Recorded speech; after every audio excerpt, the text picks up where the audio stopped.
Hello everyone, today is 13th of March, now it's 20 past 9 in the morning Moscow time.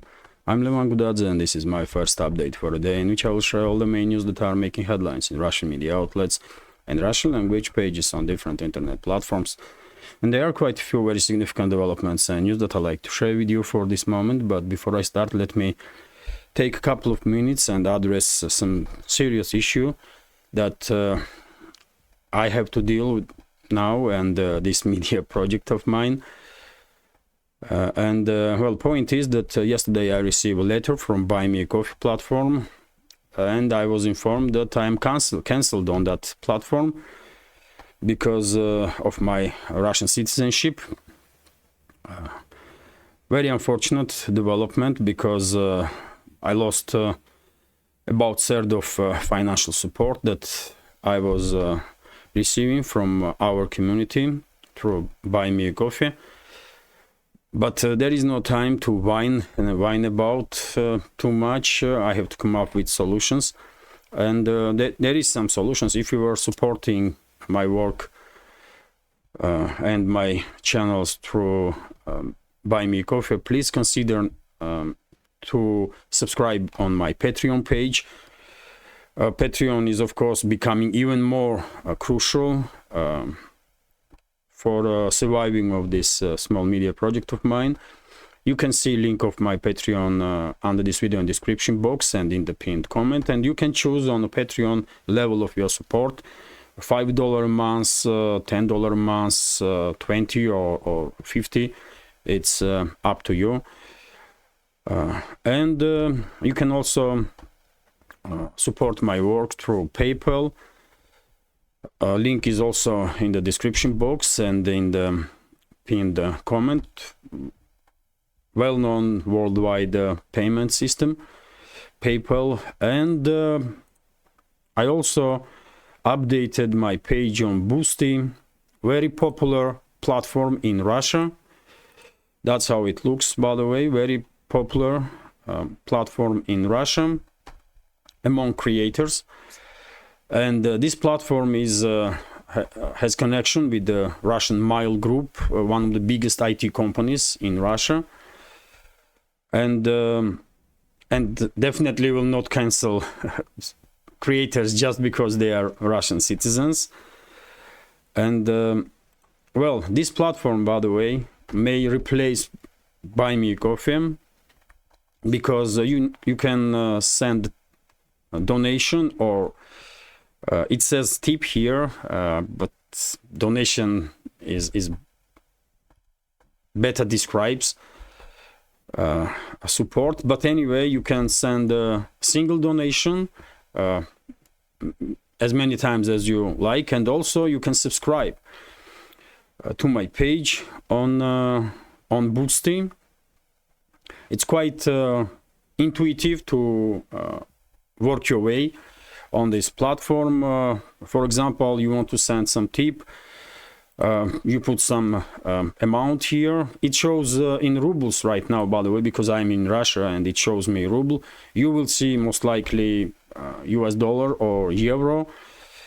So I mean, for example, you want to tip, you put some amount, for example, and then send, and you don't have to go registration and spend time on that. You can use your current existed accounts on Google, YouTube, or any other social network. I'm seeing now as options my Mail account and on Mail.ru, and also in Vkontakte, Russian social platform, which is kind of Facebook, very popular in Russia. But you may see social platforms that you are using, Facebook, for example. Well, once you activate, once you enter this page through your existed account, platform will remember you, and you don't have to undergo this process every time you want to donate. And as I said, you can subscribe and you can choose level of your support. So maybe Boosty will work out in this situation. I hope so. I will monitor I will monitor situation for at least next several weeks until end of this month, and then I will make some decisions. I cannot. I mean, how should I put? If we will manage to overcome this issue with Buy Me Coffee with alternative means, okay. If not, then most likely I will concentrate on Patreon. I will make updates for Patreon and main news updates and all the extra contents that I was doing. And on YouTube and Rumble, I will read just headlines because I mean, without support, you know, this is life. By the way, I'm not rich person, and therefore I may find some everyday job, and hopefully I will be able to continue work for Patreon community at least. But in any case, there is some alternatives. If community wants this project to exist on YouTube and Rumble, well, we might be able to do it. If not, then okay, I will continue to work for a Patreon community, and same time I will just find some day job, and well, that's how it's gonna be, I guess. I don't know, but anyway, I informed you about situation. I lost some third of financial support by this xenophobic decision of Buy Me Coffee to cancel me, but yet again, no time for whining. I have to deal with the issues, and hopefully everything will work out. Once again, dear friends, you can see links to my Patreon, link to PayPal, and my page on Boosty, this platform, under this video in description box and in the pinned comment.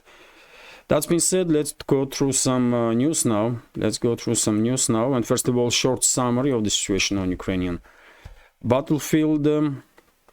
And well, of course, one of the main topics yesterday and today was and will be attempt of Kyiv regime to send into Russian territory sabotage groups. Yesterday, since the early morning, several Ukrainian sabotage groups entered or tried to enter Russian territory from several directions, but Russian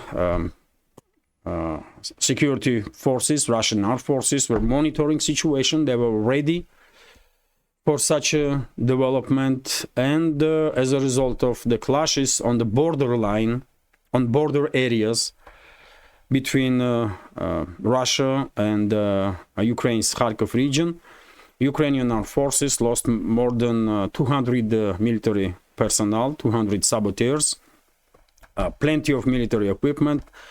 There are different reports, but last one I see was saying that Kyiv regime lost about 7 tanks, 3 armored vehicles, Bradley infantry armored vehicles, number of pickup trucks and armored personnel carriers. So it was a failure on part of Kyiv regime, total failure, and the Ukrainian units were forced eventually to go back to Kyiv controlled territory of Kharkov region after taking these heavy casualties. Kyiv regime may had some other hopes with this sabotage operation, but they failed quite miserably. And of course, also interesting news when it comes to special military operation is that Russian armed forces yesterday established full control over the Nevelskoe, this village. Here, Russian Defense Ministry confirmed this information, and we may say this is significant development on the line of contact on Donetsk direction. because by establishing control over the Nevelskoe, of course, Russian forces now have better situation, better positions to conduct offensive operations in the direction of Pervomaiskaya, and also in the direction of Krasnogorovka. Pressure, of course, will be increased in the direction of Krasnogorovka also. So despite deployment of last strategic reserves that Kiev regime has in Avdiivka and Donetsk direction in general, Russian armed forces continue increasing pressure on Ukrainian units, and at certain points, in certain areas, Ukrainian defense lines are continue to collapse, and as a result of it, yet another settlement was liberated by Russian forces under the name of Nevelskoe. Also, when it comes to line of contact, several military channels reported about additional progress of Russian militaries in Rabotina direction on northern western side of Rabotina, which is of course disputed between the sides. Northern part is still controlled by Ukrainian units. Rest of the village, according to military channels, is under Russian control. Well, this is it when it comes to short summary of the situation on Ukrainian battlefield. Of course, there are many areas of local scale activities between the sides, local scale skirmishes, artillery duels, drone wars, reckoning force operations, and military channels will provide, of course, much more detailed information about these developments. My project is about news in general, so I will continue, if I may, with some additional reporting. And first of all, TASS news agency's information that over the Voronezh region during the previous night, Russian air defense systems shut down more than 30 Ukrainian drones. Probably all of you noticed that yesterday Kiev regime was very active when it comes to attempted drone strikes deep inside Russian territory, and this process continues. Of course, majority of drones were neutralized by Russian air defense systems yesterday, and same continues today. But unfortunately, several drones managed yesterday to go through air defense lines and struck some energo facilities, and unfortunately, same happened today. Same happened today, not in Voronezh region, by the way, although in Voronezh region, I did not see any reports about damage on the ground, but in Ryazan region, unfortunately, one of the drones that was launched by Kiev regime managed to reach oil refinery, and as a result of it, as a result of strike of that Ukrainian drone, fire erupted on this oil refinery, and according to latest information, two individuals, two workers in that refinery was harmed and were hospitalized. Of course, all additional news that will be available during the day, I will report I will share on my Telegram page and the next updates. Well, RIA Novosti's report about liberation of Nevelskoe, I already report about it. Information is confirmed by Russian Defense Ministry. Also, RIA Novosti is reporting that during the yesterday's attempts of Kiev regime's sabotage forces to cross the border with Russia, Kiev regime lost 234 military personnel. I also mentioned this. Also 7 tanks, 3 Bradley infantry fighting vehicles, 2 armored personnel carriers. And if we go more precise, Kiev regime lost 60 military personnel in area of Odno-Borovki. Also 45 military personnel, up to 45 military personnel in the area of Nekhotevka. In same area, 2 Ukrainian tanks were destroyed, and 2 armored personnel carriers, and more than 100 saboteurs, Ukrainian saboteurs, were neutralized in area of Spoda Ryushina. Also 5 tanks, and those 3 Bradley infantry fighting vehicles were destroyed in this same area also. So yes, quite abysmal results for Kyiv regime with this sabotage activity. And as I said, by the way, quite a number of times before, I was sure that Russian side is monitoring movement of Ukrainian forces, especially close to borderline. And I was correct. Russian side was ready to deal with these saboteur groups of Kyiv regime. And as I said, after taking heavy casualties,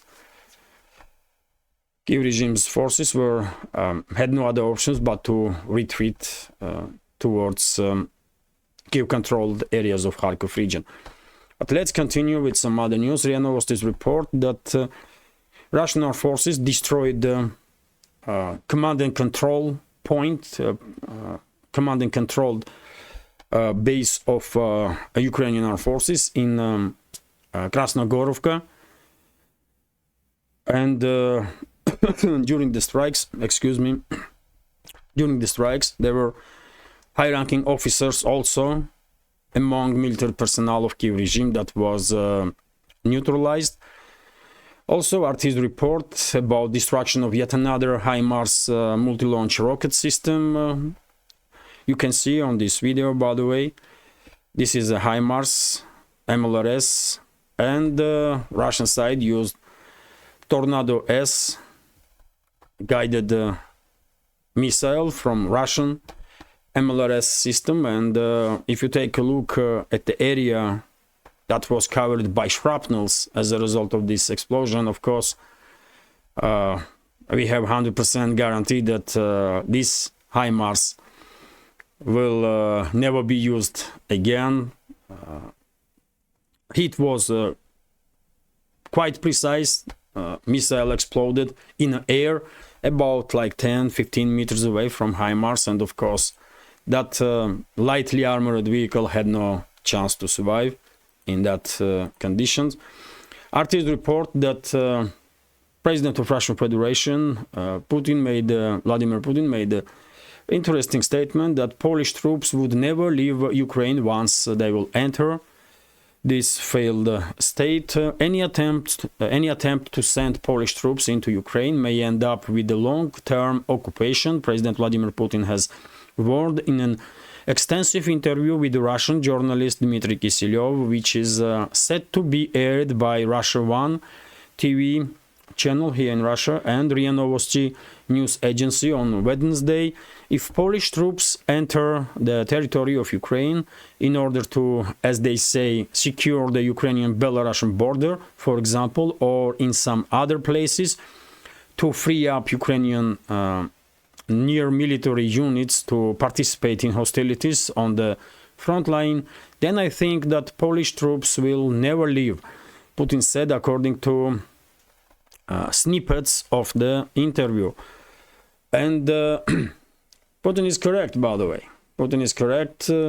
I said so many times in previous updates that in my reading of the big picture, Ukraine will be divided as a result of special military operation once this conflict will end. Vast majority of Ukraine will be controlled by Moscow, and the western regions of Ukraine will be controlled by NATO. And to be more precise, Poland will have a claim over their significant, some 78% of western Ukraine that used to be part of Poland before Second World War. Of course, most likely Hungary will claim Transcarpathia, that was a part of Austro-Hungary, or Hungary, let's say, before First World War. And Romania most likely will claim western and southern parts of Ukraine that used to be part of Romania before Second World War. And most likely Romania will be able to establish control over the western areas that used to be part of Romania. When it comes to southern parts on the coast of Black Sea, I don't know about that. Moscow may have some issues with that. These areas right now are part of Odessa region, and I don't think Moscow will agree to these territories to become under control of Romania. I don't know. Of course, it's gonna be topic of negotiations between Moscow and major capitals in the collective West when Ukraine will start undergoing this full-scale disintegration. And of course, theoretically, there may be slight chance that Kyiv and surrounding areas, Kyiv region basically, will remain as a landlocked quasi-state under the name of Ukraine on the political map. It's only time will tell. But when it comes to Polish troops in Ukraine, Putin is 100% correct. Once they will enter former Polish territories in western Ukraine, they're not gonna leave. They're not gonna leave. That's for sure.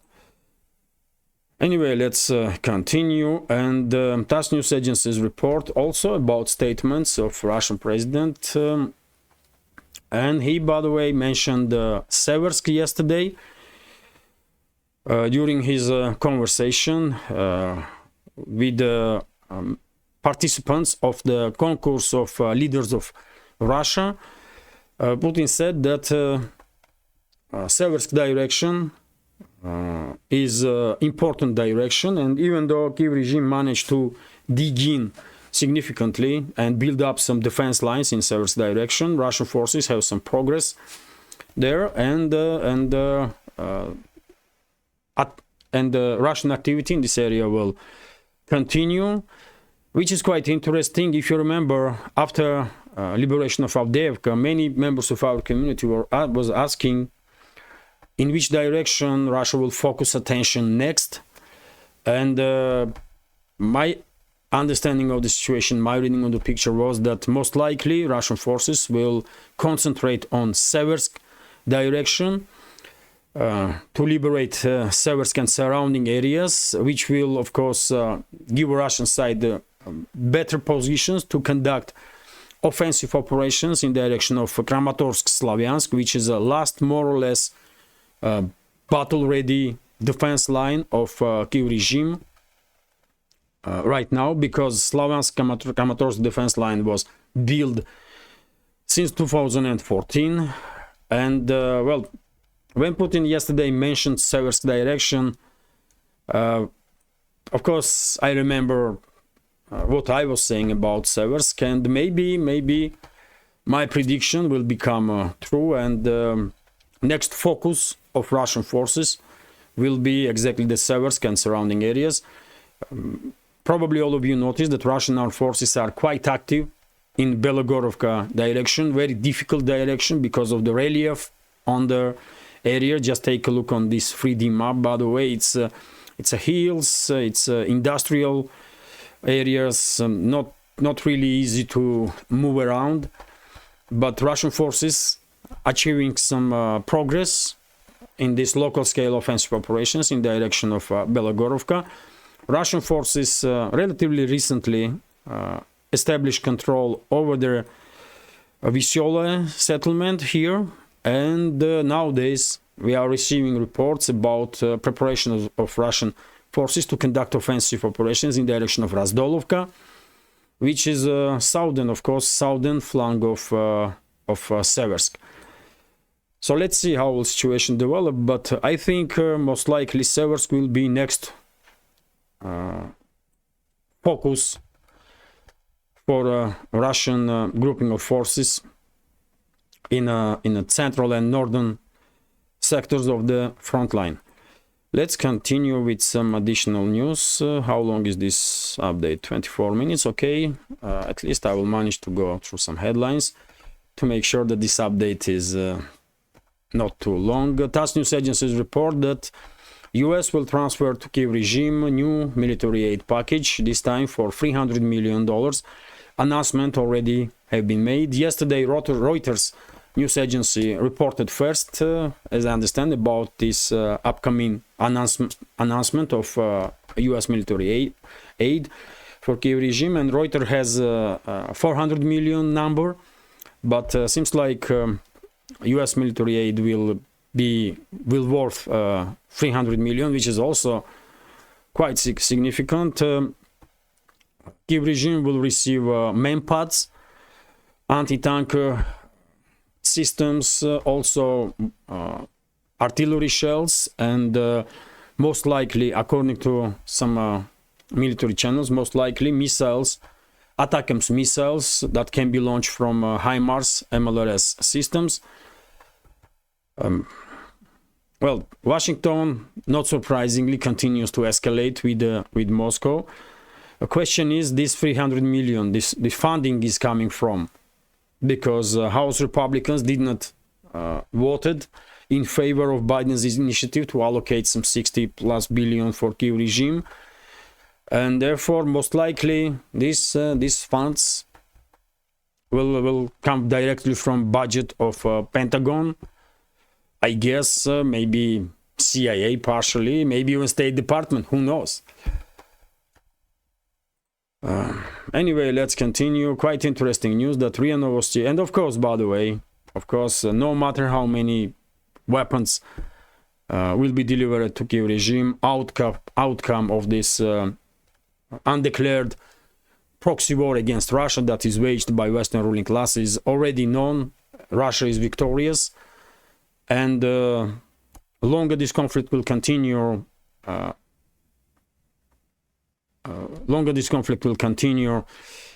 more humiliated Western ruling class gonna be in eyes of the world. Let's continue. RIA Novosti's report that according to Welt media outlet, Germany has some issues with the Taurus long-range cruise missiles. Taurus missiles are, of course, a topic of discussion, one of the major topic of discussion in Germany and in the Western world, especially for last several weeks, even months. And yesterday, RIA Novosti reported about Welt's article, according to which from 600 Taurus cruise missiles that Germany approximately have, 300 missiles are only in working conditions. Another 300 need some repairs and modernization. I find this news somewhat interesting. In what conditions those weapons are stored in Germany, that they are not in working conditions, I don't know. But in any case, Taurus missiles are definitely formidable weapon systems, and if Germany has 300 missiles that are in working conditions, I guess Berlin can easily send 50, 100, maybe even all 300 missiles to Kiev regime if Washington will orders Scholz and his government such a move to be made. And of course, Moscow monitors situation closely. Taurus has 500-kilometer range, which makes it almost a strategic weapon, especially because I believe these missiles can carry nuclear warheads. That US-built nuclear warheads, and although, I mean, if you are military experts, by the way, correct me if I'm wrong. But in any case, Moscow is of course monitoring situation, and deliveries of Taurus missiles would not be taken lightly by Russian leadership, that's for sure. And yesterday Scholz, Chancellor of Germany, Scholz, made yet another statement in which he basically once again refused to agree on deliveries of Taurus missiles. This dancing around this topic continues. But yet again, if Washington will strongly demand from Berlin those missiles to be delivered to Kiev regime, I guess that's what Berlin gonna do. RIA Novosti's report that from 1st of August, Russian border guards would not be able to conduct their duties in Yerevan's international airport. Decision was made by Pashinyan's government in Armenia, and well, this is a first concrete step, I guess, from I believe from Yerevan, capital of Armenia, to push Russian militaries out of this South Caucasian Republic. Let's see how Moscow will react on this information. I didn't see any statements yet, but I'm quite sure Moscow will have its opinion on this. And also RIA Novosti's report that, and by the way, I would not be surprised at all if Moscow will do exactly what I was saying number of times when I was discussing this issue, this topic in regards to Armenia. Maybe Moscow will make decision to withdraw Russian forces from Armenia, just to minimize inevitable headache that Pashinyan's government will try to create for Russia, because it's only a matter of time, and Pashinyan and his government will demand withdrawal of Russian forces. And Moscow may take preventive measure and just withdraw Russian forces right now, or in short time, not to allow basically this anti-Russian government of Armenia to brag about forcing Russian troops out of Armenia and then gain some, I don't know, man, political points in the West, or Anyway, let's continue. RIA Novosti's report that according to sources of RIA Novosti news agency, inauguration of elected president here in Russia will take place on 7th of May, and presidential elections itself will take place from 15th to 17th of March, in few days time. And as I said quite a number of times, of course, we all know which candidate from 4 that will be on the ballots gonna receive majority of votes. Of course, it's gonna be Putin. Only question is how many votes he will receive. 65-70%, that was my prediction, or more. I don't know.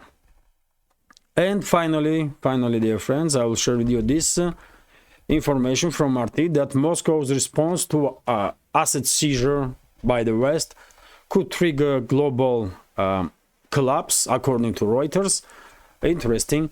While Brussels is searching for legal loopholes to send frozen Russian assets to Ukraine, it must keep some of their cash as a safety buffer should its clearinghouse Euroclear get in trouble, potentially jeopardizing the entire global financial system, a senior EU official told Reuters.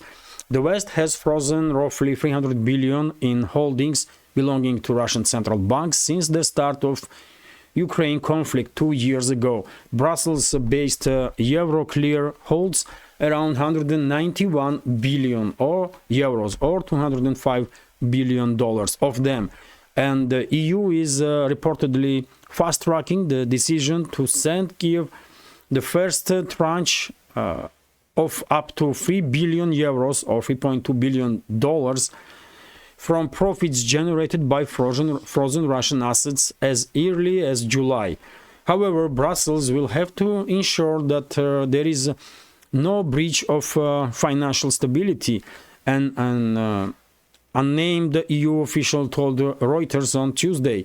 The moment the war ends and all settlements can be made, all the money that was provisionally retained will also be transferred to Ukraine. But we need a significant amount of Euroclear, because Euroclear will face a lot of claims, their official added.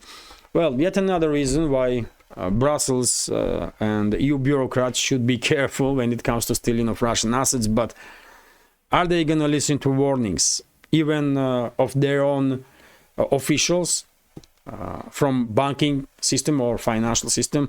You all remember that central bank, European Central Bank itself warned Brussels not to steal Russian assets, because it will be extremely damaging for euro as a world's reserve currency, and for eurozone, economies of the eurozone.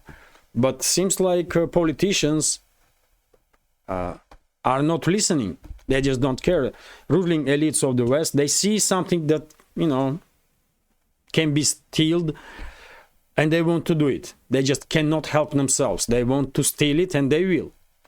We all know it, by the way. We all know that they're gonna steal it. And well, Russia will respond, by the way. Western states also have their assets in Russia, and for hundreds of billions. And I guess Russian side will respond exactly the same way. EU steals 10 billion of Russian frozen assets. Russia will confiscate assets for 10 billion. Western elites will steal 300 billion of Russian assets. Russia will confiscate assets of Western states and companies here in Russia for 300 billion. That's how it's gonna be. Moscow will definitely respond. And anyway, I will end this update now, if I may. Hopefully you will find this quite short video informative, interesting, and useful. And if so, please consider to click that like button and leave some commentary just about anything, any topic. More likes and comments, I believe, may have some influence on algorithm on both platforms, YouTube and Rumble, and help me to reach wider audience. And for very same reason, if you can please share links to my videos or my channels with your friends on any of the platforms that you are actively using. And finally, if you think this channel is interesting, useful, and deserves to exist, or has some potential, please consider to support my work with donations through PayPal platform or Boosty platform. You can see links under this video in the description box, or subscribe to my Patreon page. Link is also in description box and in the pinned comment. This is it for now. Have a great day and take care.